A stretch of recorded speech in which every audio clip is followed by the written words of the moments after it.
Sir, ఇప్పుడు AP politics గురించి మాట్లాడితే మాజీ ముఖ్యమంత్రి జగన్మోహన్ రెడ్డి గారు రప్ప రప్ప అనే డైలాగు ఆయన చెప్పారు. తర్వాత ఇంకో సైడ్ నుంచి ఏమో రెడ్ బుక్ ఎప్పుడు ప్రతి స్పీచ్లో రెడ్ బుక్ పైకి వస్తూనే ఉంది. ఇంకో సైడ్ ఏమో హైకోర్టు నుంచి రిలీఫ్లు, అదే వైసీపీ కేసులకు సంబంధించి కానీ వాటికి హైకోర్టు నుంచి కొన్ని రిలీఫ్లు వస్తున్నాయి. ఏంటి సార్ ఓవరాల్గా ఏపీ రాజకీయ దిశ ఏంటి? గత వారం మనం చర్చించినప్పుడు పొదిలిలో జగన్ పర్యటన, రైతులను పరామర్శించడానికి వెళ్తే తప్పేముంది, అది మనం మాట్లాడాం. ఆ తర్వాత 3 పొగాకు రైతులు ఆత్మహత్య చేసుకున్నారు. వాళ్ళు కౌలు రైతులు, పైగా పొగాకు గిట్టుబాటు వస్తుందని. కానీ పొగాకు రైతులను పరామర్శిస్తే, లేకపోతే ఇంకేమైనా అన్యాయానికి గురైన వాళ్ళని పరామర్శిస్తే తప్పేం లేదు. కానీ సత్తెనపల్లిలో నాగమల్లేశ్వరం అని ఆయన పరామర్శించడం, ఆయన లేరు, ఆయన ఆత్మహత్య చేసుకొని చనిపోయాడు. వేధింపుల వల్ల అతను చనిపోయాడు. అతనికి విగ్రహం పెడుతున్నారు, ఆ కుటుంబాన్ని పరామర్శిస్తానని జగన్ ప్రకటించినప్పుడు టీడీపీ వాళ్ళు విమర్శించారు. ఏడాది తర్వాత పరామర్శ ఏంటి, అసలు అతని నేపథ్యమే సరైంది కాదు ఈ పద్ధతిలో. పోలీసులు ఏమో మీరు 3 వాహనాలు 100 మందితో మాత్రమే వెళ్ళాలి అన్నారు. మీరేమో 1000 మంది వస్తారని మీరు మాకు దరఖాస్తు పెట్టారు, 1000 మందిని అనుమతించలేము. కాబట్టి ముందు నుంచి ఇది ఒక టెన్షన్ వాతావరణమే ఏర్పడింది. ఇప్పుడు ప్రతిపక్ష నాయకుడు వెళ్ళినప్పుడు జనం వస్తారు, పోలీసులు ఎలా చర్యలు తీసుకోవాలి ఏంటి వాళ్ళు చూడాలి. టూర్ అంటే వార్ అన్న పద్ధతిలో తయారవుతుంటే వాళ్ళు కూడా అదే పద్ధతిలో తీవ్ర స్థాయిలోనే రావడం. అంబటి రాంబాబు మాజీ మంత్రి ఒక చోట పోలీసులు పెట్టిన బ్యారికేడ్స్ తొలగించడం, ఆయన మీద కూడా కేసు పెట్టారు. సో ఇలా బాగా ఉద్రిక్తంగా జరిగింది ఆ రోజు ఉదయం నుంచి కూడా. అది అయిన తర్వాత ఆయన వెళ్ళి పరామర్శించారు, వచ్చేసారు, అక్కడ మాట్లాడినప్పుడు హెచ్చరికలు చేసి నేను రేపు ఈ విషయం మీద మాట్లాడతాను వివరంగా అన్నారు. నిన్న ఆయన వివరంగా మీడియా గోష్ఠి తన నివాసంలో పెట్టారు. జగన్ వెళ్ళినప్పుడే ఆయన కులాన్ని గురించి కూడా మాట్లాడారు. చంద్రబాబు తన సొంత కుల సామాజిక వర్గానికి అన్యాయం చేస్తున్నారని ఏదో పేర్లు చెప్పారు. అప్పుడు ఒక ప్లకార్డ్ పట్టుకున్నారు, దాని మీద రఫా నరుకుతాము అధికారంలోకి వస్తేనే ఇట్లాంటిది ఉండింది. సో దీని మీద చాలా మీడియాలో హోంమంత్రి అనిత గారితో అందరు మాట్లాడారు. నిన్న జగన్ను ఆ మీడియా దాంట్లో అది కూడా అడిగారు, అంటే వాగ్దాన భంగాలు ఇవన్నీ చెప్పాడు ఆయన. రెండోది భయపడుతున్నాడు, నేను ఎక్కడికి పోతానంటే నేను ఎందుకు పోయి రైతులను పరామర్శిస్తే మీకేమైంది, అడ్డుకుంటారా, ఇట్లాంటివి అన్నారు. మూడోది మమ్మల్ని భూస్థాపితం చేస్తామని అంతకుముందు రోజు చంద్రబాబు చెప్పుకున్నాడు విశాఖ పర్యటన. భూస్థాపితం చేస్తాను, ఎంతోమందిని ఎదుర్కొన్నాను. ఈ భూస్థాపితాలు ఈ భాష ఏంటి, దానికోసం మీరు మోడల్స్ అపరాండి పెట్టుకున్నారు. సాధారణ కార్యకర్తలనేమో పోలీసు బలంతో బెదిరించడం, నాయకుల మీద ఏమో కేసు పెట్టడం, వరుసగా చెవిరెడ్డి, కాకాని గౌతమ్ రెడ్డి, వాళ్ళని వంశీ, ఇట్లా అందరినీ మీరు అరెస్టులు చేసి వేధిస్తున్నారు. కాబట్టి దీన్ని మేము ఎదుర్కొంటాం. అప్పుడు మీడియా వాళ్ళు అడిగారు, ఈ రపా నరుకుతాము ఇట్లాంటిది ఏంటి అని. అలాగే అంటే ఆయన నిన్న ఆయన కొంచెం సినిమాటిక్గా డ్రామాటిక్గా మాట్లాడారు. ఏమన్నావు, ఎవరు అడుగు అని దాన్ని 1-2 సార్లు అడిగించి, అవును పుష్ప 2 సినిమాలో డైలాగ్ పెడితే అది కూడా తప్పేనా అనే పద్ధతిలో ఆయన మాట్లాడారు. సో ఎనీవే రప్ప నరుగుతామంటే తెలుగుదేశం నుంచి వచ్చిన ఒక అతను అసంతృప్తితో అట్లాంటిది పెట్టాడు. మంచిదే కదా, ఏ అర్థంలో మంచిదే అన్నా కానీ ఈ రప్ప నరుగుతాము సినిమా డైలాగు తెలుగుదేశం నుంచి మంచిదే కదా. ఇది నిన్నంతా ఈరోజంతా కూడా అది ఒక పెద్ద వైరల్ అంటారే, స్వైరల్ అయిపోయింది. తెలుగుదేశం నాయకులు ఒకరి తర్వాత ఒకరు దాని మీద మాట్లాడారు.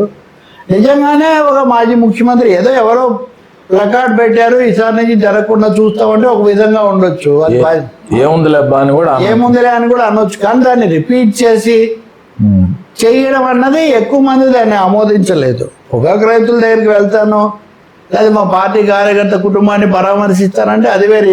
రప్ప నరకడము. రెండోది మీరు ఇలా అన్న తర్వాత మిగతా వాళ్ళందరూ ఇలాంటి పోస్టర్లే పెడితే, సినిమా డైలాగ్ అని మీరు ఇది పెట్టారు, ఇంకో సినిమాలో ఇంకా తీవ్రమైన డైలాగ్ పెడతాడు. ఇది సినిమాలోనే పెట్టిస్తారు, కావాలని సినిమాలోనే పెట్టిస్తారు. ఆ సినిమాలు కూడా తీసుకున్నారు కదా ఒకరి మీద ఒకరు.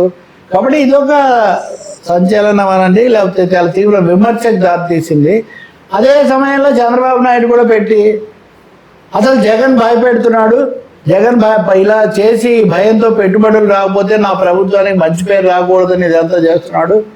వీళ్ళ నాన్న కూడా రాజశేఖర రెడ్డి కూడా అలాగే చేయబోయి ప్రజలకు భయపడి ఆ పథకాలు కొనసాగించారు, హైటెక్ సిటీ ఇట్లాంటివి ఏదో మాట్లాడారు ఆయన.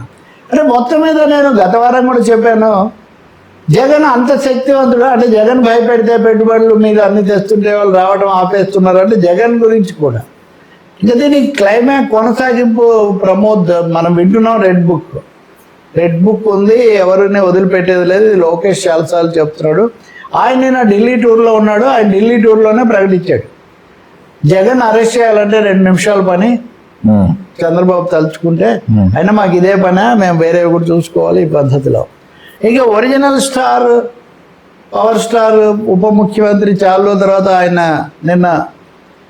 ఆయన కూడా ఈరోజు ఒకటి పెట్టాడు. డైలాగులు సినిమాల్లో బాగుంటాయి కానీ బయట వాడకూడదు అని. మొత్తం మీద ఏపీ రాజకీయాలు ఇప్పుడు ఈ రెడ్ బుక్ వర్సెస్ రప్పా వర్సెస్ అన్న పద్ధతిలో ఒక ఉద్రిక్తత.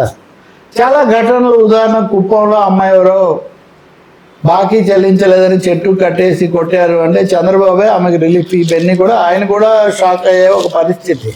ఇప్పుడు నాకు తెలుస్తుంది మహిళా సంఘం 5 వాళ్ళ ద్వారా ఆమెకు నెల వచ్చే పెన్షన్ కూడా వాడే తీసుకుంటున్నాడంట. ఆ భర్త లేకుండా ఏదో తండ్రాలు పడుతుంటే ఆమెను అంటే పెన్షన్లు తీసుకోవడమే కాకుండా కొడుతున్నాడు. ఇంకొక ఊళ్ళో ఇంకొకటి, ఇంకో ఊళ్ళో ఇంకొకటి.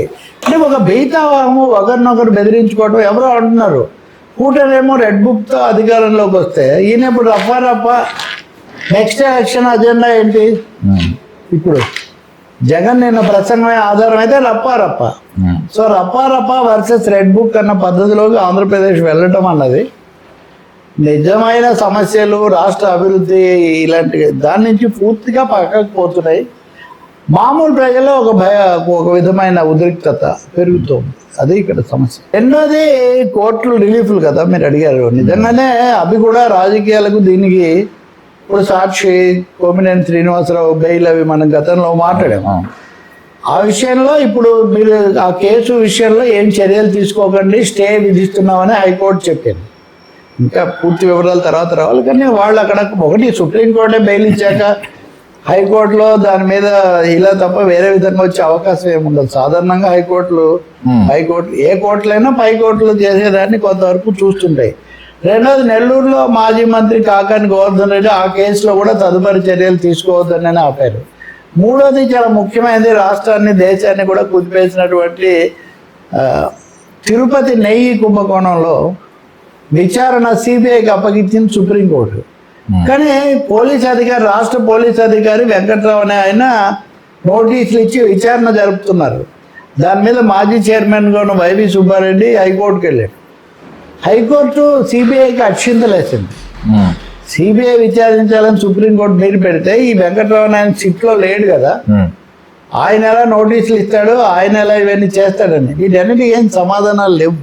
అంటే చాలా విషయాల్లో ఒక విధంగా ఈ కేసులు ఎడతెగని ఈ కేసుల మధ్యలో మొత్తం వ్యవహారం ఒక వివాదాస్పదంగా ఉద్రిక్తంగా నడుస్తుంది. కానీ నచ్చినా నచ్చకపోయినా వైసీపీకి సంబంధించిన వాళ్ళకు కూడా అంటే ప్రభుత్వానికి నచ్చకపోయినా కొన్ని ఉపశమనాలు, రిలీఫ్లు అయితే కోర్టులో వస్తున్నాయి. ఏకపక్షంగా వెళ్ళకూడదని కోర్టులు చెప్తున్నాయి. నిన్ననే సుప్రీంకోర్టు కమల్ హాసన్ దాని గురించి మాట్లాడుతూ ఒక ముఖ్యమైన మాట అన్నారు. మేము సోషల్ మీడియాలో ఇంకొకటి పోస్టులు పెడితే సెంటిమెంట్లు దెబ్బతిన్నాయి, మనోభావాలు దెబ్బతిన్నాయి అంటే దీన్ని ఒప్పుకోలేము. ఈ దేశంలో లెక్కలేనన్ని కులాలు, మతాలు ఉన్నాయి. ప్రతిదీ ఎవడో ఒకటి మనోభావాలు గాయపరుస్తుంది. ఇంక ఇలా అయితే భావ ప్రకటన స్వేచ్ఛ ఏమవుతుంది అని కూడా వాళ్ళు వ్యాఖ్యలు చేశారు. ఇవన్నీ ఆంధ్రప్రదేశ్కు చాలా వరకు వర్తిస్తాయి. మరి ఏం జరుగుతుంది? పాలకపక్షమైనా ప్రతిపక్షమైనా ప్రజల కోణంలో ఆలోచిస్తే ఈ వ్యర్థ వివాదాలు, రఫాలు రెడ్ బుక్లో అక్కర్లేదు. కాన్స్టిట్యూషన్ అనే ఒక బుక్ ఉంది, దాని ప్రకారం వెళ్తే సరిపోతుంది. Right sir.